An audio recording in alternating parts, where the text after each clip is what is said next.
very much. So, Jambo, watu wa Nakuru. Good morning. First, accept our apology. I think we are a little bit late. We planned to start a bit earlier, but due to other exigencies, we overran our schedule. But nevertheless, we are here. So my team here, led by the PS Abubakar, Ken Invest, Mwendwa, and the county here represented by Korea, and all the investors who are here, is our. We're happy to be here. I think I need to start there because this is home, and even as we move all around the country, we also thought that we would need to have a conversation start at home.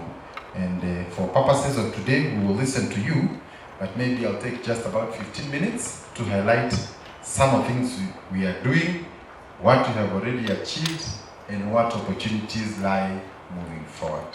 And I can see familiar faces here. So, allow me to start with what is not working. Isn't it fair to admit what is not working? Because it's true, not everything is working. And I'm yet to find a country where everything is working. So I want to start by saying, first we have a youth problem. The rate at which our universities and colleges are churning out graduates out there, and the rate at which you can absorb them, there's a gross mismatch. So every year, you have probably 2,000-3,000 that cannot be absorbed. That is a huge challenge that we all must solve. Is it a problem that started in the last 1, 2, 3 years? I think this is a problem that was there even 10 years ago. But the truth is, with every passing day, the problem becomes bigger. What we can do now is the responsibility of you and us to craft a way forward. Because this is a Kenya problem. This is not a one government or county. This is a national problem. The second issue is in relation to the economy. I know I have met a good number of some of you in business and so on. And the thing is, the cash flow, as the PS has alluded to, is not quite where we would want it to be. Meaning that a lot of people, I owe you, you owe the other guy owes the other guy, so there's a bit of a challenge there. And therefore the question is, what can we do about it? I think with respect to that, maybe as a nation, when COVID came around 2020, 2021, later on now when we had our elections in 2022, I think the nation moved as if COVID had never happened. So we did not admit that there was a whole 3 year where there were challenges that we needed to address, and we moved on with everything as if COVID never happened. Yet, COVID, especially for the hospitality sector, was a big blow. So I think there are certain mistakes that we did, that we needed to take a back step, maybe ensure that there is sufficient cash flow before now we can embark on a big, sort of expenditure and so on. But having said that, we also have a big issue of pending bills, both at the county and at the national level. At the county level, I think all we have done is to work together with the COG, precisely, to urge also the counties that let's not procure what we cannot pay. Because we have sent many Kenyans to an early grave. Because you told them to make a bridge, a road, supply, but eventually you did not pay, and they had to mortgage their house. So, and the same with the national government. But I want to confirm that this year, we had set aside about 80 billion shillings through the national government, and I think for the major road projects already the payments have begun. Now what happens with the economy is that you don't expect an immediate U-turn. Maybe in the next, 4 months from now, we will start to see the liquidity going up. The other issue that has also affected the liquidity were the interest rates. So you're aware that in the last maybe 1 year, our interests had gone up to 19 and almost 20. But I'm sure we have bankers here. They are gradually coming down. We're at 14. And in the last round table we held with the bankers together with the private sector, we also agreed 14 is still high. So we expect it to come down. And it's good to note that the interest rates affects the appetite of the private sector to borrow. So if you're at 19 or 20, nobody's going to borrow for purposes of building or expanding their business, and that also curtails the potential for growth. So I think there are those broad issues that we're trying to deal with, but allow me also to talk about the opportunities. And I want to talk about the opportunity because I believe the role of business people is even where there's a problem, they are supposed to see that problem as an opportunity. So for the people of Nakuru, I think I've said this before, but I would also want to say it again, that the location of Nakuru is probably your biggest asset. Anybody who is going to Kampala, Upper Tanzania, even some of those northern countries, including Southern Sudan, Nakuru becomes a very critical place. And therefore, we believe, as we did even also in the past, that Nakuru occupies a special place. And I think this must also be seen in the context of some of the actions that the government is doing in recognition of that location issue. First one is that we are upgrading this road from Rironi, which is where the dueling ends, all the way up to Mau Summit. And it's going to be a 4-lane on both sides.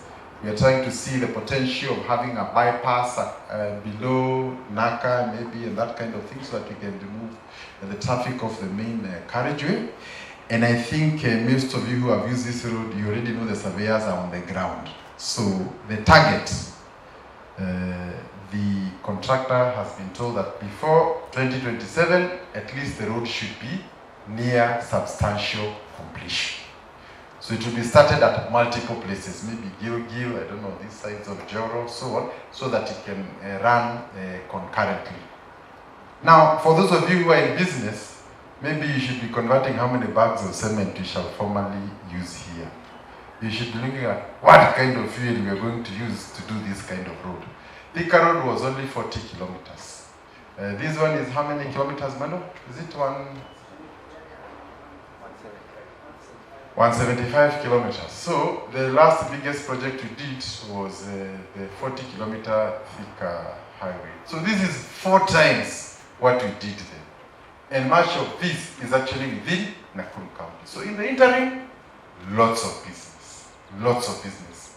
And I think it's the responsibility of the county, together with the business associations that are here, to now ask yourself, how can you line up to also benefit from the construction? Not just wait for the road to be constructed for you to ride on it, but as it is being built, our view is that part of that money should end up where? So there should be, because in our contracting, there's what we call local content. And that local content means somebody has a quarry, others are giving transport, others are selling cement and so on. So I think through the associations here, it is possible for us to ensure that the contractor has a sitting with you so that you can benefit and align yourselves given the areas that you're working on. But I think long term, after the completion of the road, I think this is really where the bigger conversation is. I want to tell you that I was in the ministry when we designed Thika Road. And I remember once I had gone to Githurai trying to explain to those people how Githurai would look like after the road is completed. Because they used to have a market right across the road. So we were trying to tell them to move so that the road can be constructed there. So I particularly recall telling them where we were standing, 10 meters above, a road will be passing there. Those of you who are familiar with Thika Road know that that's exactly the situation in Thika Road. But everybody there was saying, it looked like a dream that would never happen. So today, if you go to Thika Road, that is the case. At that particular time, the average land price, say in Juja and those other places, was about 1.2,800,000 per acre. So today, for those of you who know those areas well, is nothing less than 20 million an acre. So that road completely transformed Thika to Nairobi. People commute now from Juja to Nairobi. Businesses, factories, industries. You saw recently we hosted the Murang'a Investor Conference. Now, I think one of the areas with the highest demand for industries to go is actually that Murang'a Investor Conference. Why? Because of that road. In a few minutes, you can go south, go to Nairobi, you can go up, go towards Garissa. Now, that same magic is being brought where? Here. So I want to plead with my people of Nakuru. First, can we visualize how Nakuru will look like after the road is complete? The conferences that have been going to Mombasa and other places, because nobody wants to come through Gilgil with that kind of traffic, never knowing. Some people have slept on that road. You can be there for 7 hours, you can be there for 10 hours. No tourists, nobody wants to take a business to a place where they are not too sure what time they will arrive.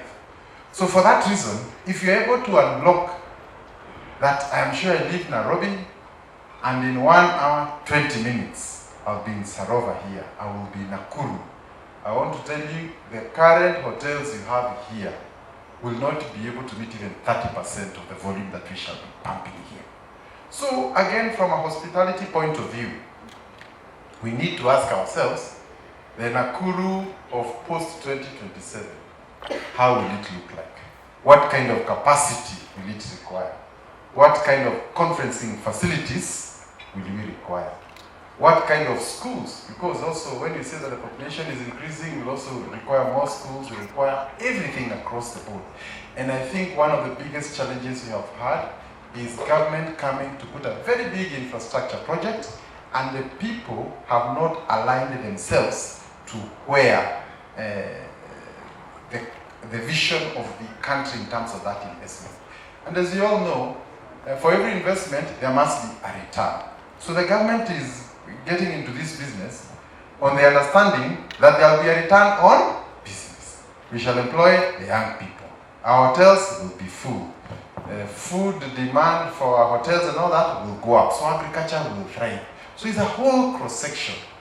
So if I was standing here as an investor, I would tell you, I would plan for Nakuru post-2027 when the road is complete. Because this area will change completely.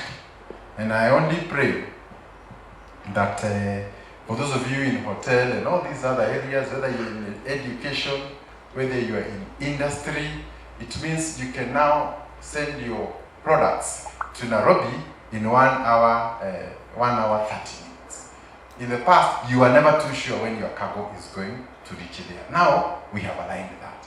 The events such as the Safari Rally we have in Naivasha, now we can have more of those when transport solutions have already been aligned. So, I just want to say that this project is going to change not just Nakuru. The impact of this is going to be felt up to Kitale and up to Eldoret and beyond. But before it is felt in Eldoret, where must it be felt? Where? Isn't it? So I think we must put it where it belongs. That it's time for people to plan. Government can do the road, but it cannot come and build that hotel. It cannot come and build that school. So we need to ask ourselves, what do we need to do? The county also to plan. And I think we've had some of these discussions, because currently the volume of traffic, say, into Naivasha is based on the current traffic numbers. So if tomorrow we do 4 lanes feeding into Naivasha, it will be clogged the first few days. So we need also to expand our internal road networks, including right here in Nakuru, maybe also in Gilgil and all the other towns. So I think for purposes of planning, this is when we should also make sure that our urban centers are connected. But in short, for the people of Nakuru, the president has been very passionate about this particular project, but more importantly is you, because it has an immediate impact on your bottom line. And I want to tell you, by the time we finish, the value of land in Nakuru at the least will be double the value. So I think we need to work around that. Secondly, allow me to look at the interest we've been able to generate.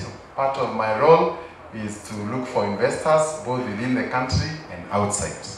And the gentleman who was sitting here with me, Abubakar, is the PS, and the agency responsible for attracting is Keproba, and Madam Floyce, who's just come, welcome, together with Ken Invest here for bringing investors. Now, I just want to say that there's a very big disconnect. The kind of interest we have seen to invest in the country from foreigners is very high. 2 weeks ago, we visited with our team a factory in Kiambu that is a total of 55 acres, and out of that 55 acres, all of it is a factory. It's built beacon to beacon.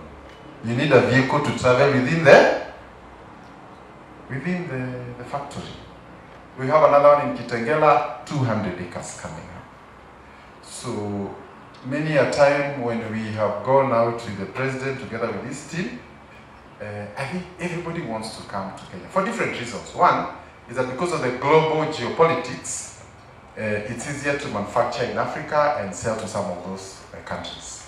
We have good labor, educated, we have internet, we have good weather around the year. We have all those factors that are lined up for us. So when we meet under international investors who want to come to Kenya, they are very upbeat. In fact, they don't ask too many questions. They just want to know where is the land, where is the policy, they are ready to sign in. In the next 2 weeks, we'll be signing up with a tire company, which is the third biggest company in the world. It's the first time in Africa, and we are having very many companies that are coming to Africa for the first time. So I think that's a good thing. But I've been asking myself, maybe when you meet among Kenyan investors, what is the vibe? What is the thinking? Is it matched with what the others are thinking? I don't think so. I think there's a certain spirit that has been preached for too long, that things aren't working, that nothing is working, maybe nothing will ever work, and as a result of that, we shouldn't, be investing. Now, I want to say more so as a business person that there is no time when Kenyans thought that everything that is being done by government was necessarily the right thing. However, and I want to use my example in Thika Road.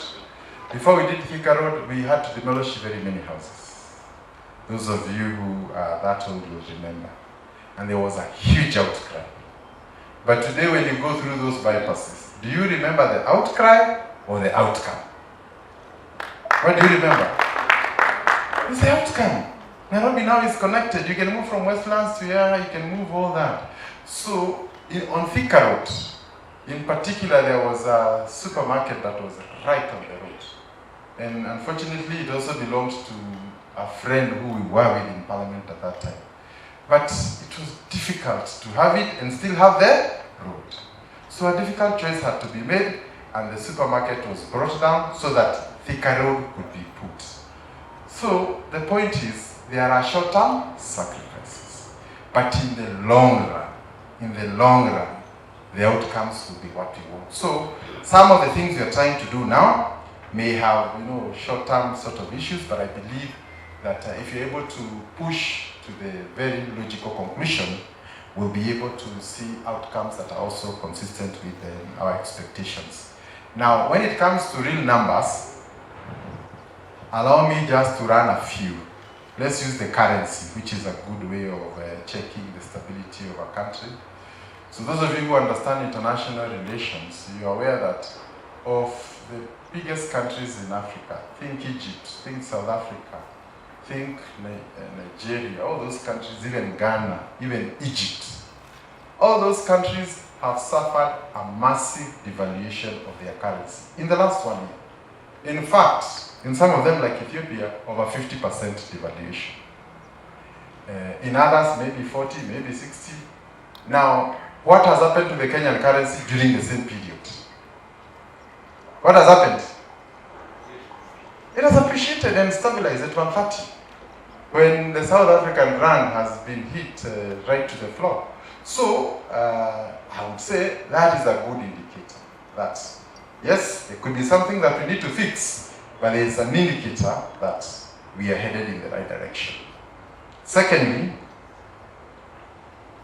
is the issue of interest rates, which I've already said. We were at 19, now we are coming to 14, and our conversations with the bank indicate maybe towards first quarter of next year, we could be talking around maybe 13 or 13.5, which would be remarkable. Again, when you look at our exports, both in the region and outside the region, I would say at least at the external end, and I can see some of our exporters here, it has been on an upward trajectory. In some cases, up to 10 to 15. If you look at the hospitality sector, I may not have the numbers for Nakuru here, but at least I can assure you, overall, the number of new hotels that have come up in the last maybe 2-3 years is also on an upward trend. So I think you have to choose which news you want to hear.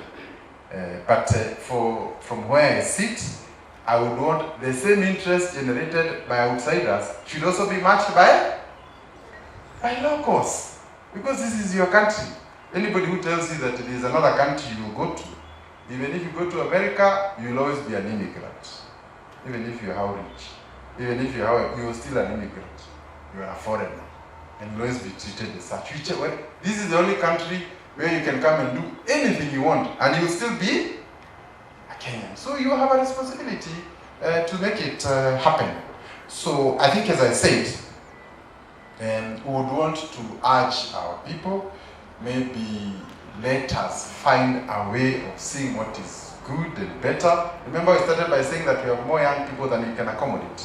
How do we employ these young people if we continue selling like a doomsday kind of approach to life, which in my opinion may not exactly be what is the reality. Now, the other issue that I also thought we could bring to attention is when it comes to exports, the government, even before I got there myself, there is a deliberate attempt to open foreign markets. And I want to start with one, maybe the UAE. The UAE is probably 5 hours by air, maybe 8 days by sea. It's our closest market. What we have, they don't have. And what they have, we don't have. So in short, they are a cash-rich economy generally because of oil. Whether you're thinking of Saudi and all those other countries. But we also have a weather they cannot match. We have land for agriculture, which they don't have. We have around the year sort of the opportunities for tourism and everything, which they do not have. And therefore, following the signing of that agreement, the EPA, we have seen an increase in exports, especially for commodities that are required in the European Union. Recently, I met a gentleman called Kenneth from Kitengela, and he's growing pepper, chili if you want to call it. So chili does not grow in necessarily the wettest areas. It requires a bit of dry. But the kind of demand they have to sell into those markets, they have to go to other countries to be able to meet their order. Now, I'm saying this in the full realization that Nakuru is an agricultural county. So again, if we look at the demand in those places, whether for live animals like sheep and goats that we are selling into that market, whether for the flowers, whether for anything you want to imagine into that Gulf market, I think the time for the Nakuru Business Association and all the others, for us to organize, link the markets, the people here, so that the lands in Joro and Molo, Kuresoi and all those places that are available. Actually, I think this is the only county where we are not in short of land. We are not in short of manpower. And even the weather is right. So whether it means people are going to contract or whatever they are going to do, and we are going to address the issues to do with capital, we think that Nakuru should be a key player in the export market. In the flower business, I think we are the leading, but we believe we can do something much more beyond the flowers. And we would want to connect you. I've said the two people who are here, their work is to connect markets to Kenya. So for those of you who may want to export any commodity you want to imagine, I think after this it's good to, because this is a networking session, to meet with Floyce or John so that we can be able to connect you. And even as we speak now, we are running an expo in Japan to try and open that market for our tea, for our coffee, for our textiles, and anything you want to imagine. So for any of the companies in Nakuru that may want that connection, I think we are here to establish that link. We have other markets, including the European Union, which is essentially like 27 countries. Germany, France, Spain, all those big countries. And again, the orders coming from there are very huge. And I'm saying this also to highlight to you that the issue of the youth unemployment is something within our reach. Because if you take advantage of all these opportunities that are there and look at the financing options that are available, and you have the right weather, we have the land, then I believe you will employ your 20 people, I will employ my 30 people, and together we can contribute towards resolving this issue. We also have the Chinese market. Now, the Chinese market is probably a 1.4 billion market. So even if they give us the equivalent of one county, and they gave us orders from that, we would switch off our phone. Because it's like 140. A typical, what they call a province there is like 140 million people. So again, huge opportunities. Recently I was in the hotel here and I saw lots of tourists from now that part of the world. So already people are taking advantage of the new markets and opportunities that are coming up. So again, we would want to say out of the Chinese, a whole host of opportunities are coming up. And we'll be happy to connect, whether in whatever area you are in.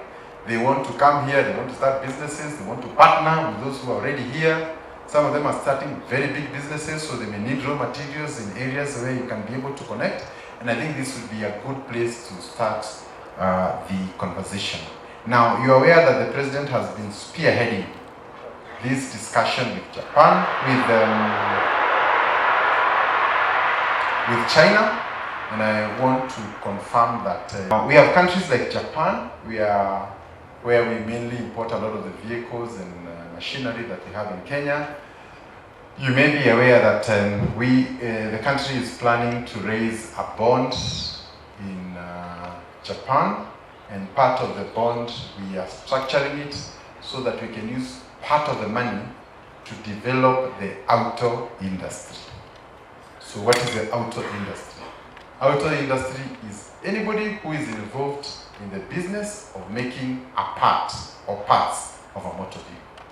Whether it's a spare part, whether it's tires, whether it's filters, whether it's seats, body, anything you want to imagine. So we'll nearly be having almost 13 billion shillings that we can lend to Kenyans who want to get into that line of business. So again, with a line of credit of nearly 13 billion, I think that can completely change. So that we don't have vehicles imported, even the mat that you're stepping on is made in Japan. Even the side mirror, even the tires. So we would want, using this automotive policy, which we have already passed, to try and change our manufacturing policy so that part of those things can be manufactured here. I think some 4 years ago I visited one of the factories here in Free Area, and they manufacture filters. So these should be the next big companies. And I think this is where people come together, see what it is you can be able to work, benefit from some of those programs that the government is providing, and together we can be able to make or bake a bigger cake. We will also be looking at areas of improving exports. So again, allow me to say we have this institution called KDC. KDC is Kenya Development Corporation. Currently, we are running a balance sheet of about 10 billion, but recently the President directed that we look for another 20 billion to put into KDC. Now, what is this 20 billion to do?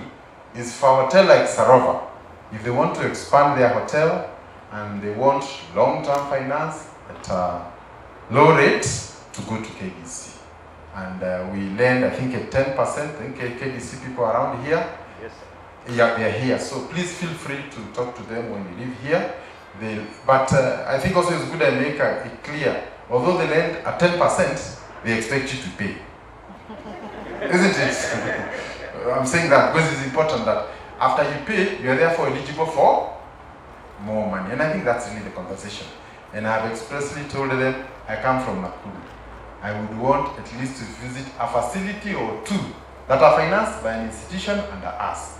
So Kanyoro and all the good people who are here, please, can you plan? Remember we started by saying we are expanding the road and tripling the traffic. So as we triple the traffic, where are they going to sleep? Do you want homeless tourists? So we want them to come and to find your facilities so that you can be able to work on some of these opportunities that are there. Then we also wanted to mention about the African market. We have what we have already signed to called the Africa Free Trade Area. And that means you can manufacture here for the Rwanda market, for the DRC market, for South Africa, for Zambia. Now, when you look at that particular provision, and you look at the countries across the region, many of the countries have a very low manufacturing base. A country, say like Ethiopia, with a population of around 130 million people, their manufacturing base is small, which means a company from here can specialize in sending products to a country like Ethiopia or any other, and we have already said the funding is there. The government has secured the markets in terms of the trade agreements and all the other markets you wanted to look at. Even the EAC, if you want to think all the way to Zambia and so on. And I think all this is simply saying that the answer to the problems we have are within ourselves. You know, I don't know how better I can put it. And I think this is really the conversation we need to have as Kenyans. That there is there's no problem we have that we cannot solve.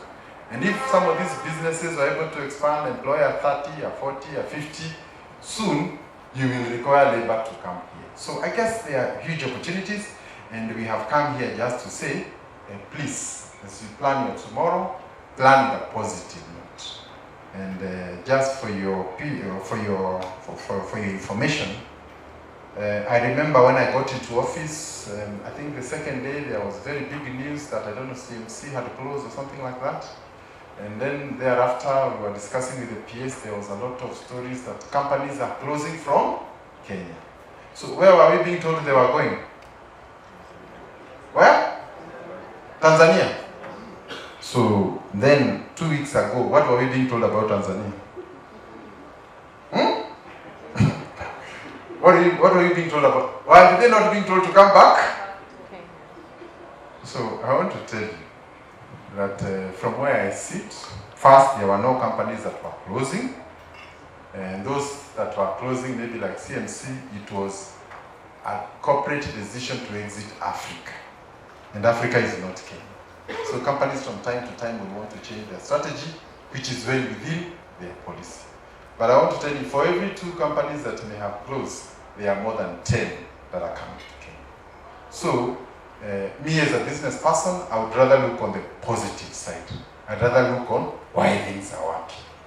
And for me, when I look at the fundamentals, when I look at the stock exchange, those of you who are familiar with the stock exchange, currently we are having net inflows from outside. These are people investing from America, from Britain, and so on. Why? Because they have the opportunity to look at the whole world, from Singapore to India, Canada, but these are international funds, but they are coming to Kenya. So I think we may have our issues as we started with, but beyond the issues, our opportunities. And the people to build and make Kenya work is who? It is us. And I'm particularly disturbed. I know at one time I was also a politician, but I would say, if you make a career out of making people depressed and making people believe that nothing is working, that the country is about, then that's probably not the best thing. and maybe even to go to a foreign country for a whole 2 months, from city to city, state to state, you know, to say how everything is falling apart, I think that is the least would expect of any leader. And just for the sake of those of us who are here, so when there are even allegations about a country, you are the one, about your own country, you are the one standing there to say they are true. I was there, I can confirm. Is that patriotism? No, I think that's probably the lowest we can be. We may have our political differences, but let us deal with them politically. But anyway, at the international level, if there are sanctions against Kenya, they will not spare anybody on account of where they come or their political orientation. So let us agree, there are areas to compete, there are areas to cooperate. When it comes to the image of your nation, it is in your best interest to put your country first. Even if I went and I was told, one of my colleagues here, I would first say no and go and confirm whether it was true later. Because he's a Kenyan. So I think there's something we need to do, and also to take this opportunity to urge our people that if we drive the nation into a lot of negativity, then even us will be victims of the very same negativity that you're trying to plant. And I hate to say that I'm going all around talking to big international companies. They want to come to Kenya, they want to partner with Kenyans. The Kenyans must also be ready to work together with the opportunities that are coming. And that's the purpose of our meeting today. I don't want to say much. I believe we wanted also to hear from you. The county is here, so if there are issues, even our security people are here. We would want them to be able to respond, even us to respond to whatever issues that you may have. And lastly, allow me to mention about our young people. I know recently when we had a few disagreements, we had an unfortunate incident of a supermarket in Barnabas, also another one in Free Area, and I think that is not, I don't know what to say, but I think it was the lowest, because those are the young people who are working in the same supermarket. So I'm just trying to say, if we continue allowing this culture of lack of respect for private property, for, you know, then tomorrow nobody will be safe. The jobs we are trying to create will actually be losing even greater. So I think there must be a greater conversation, both with our young people, with the political class, with the counties, and everybody on what is best for Kenya. And I believe that the answer to that lies within all of us. I want to close by saying that among some of the agencies we have, Kenya Invest, I've said a few, I think you mentioned all of them, and my request is for all of you who are here and have an interest in these entities, please get in touch with them. Get in touch with them with a view to see what can come out of it. If you need information, we have KEBS, we have about 23 of them. You know, we have Kenas, we have Kirdi, where we are literally like taking you through the steps when you want to do manufacturing. You know, helping you understand what processes, what procedures. If you want to register your patent, again, we have an entity that is here to do that. So my request to the people of Nakuru is that let us work together.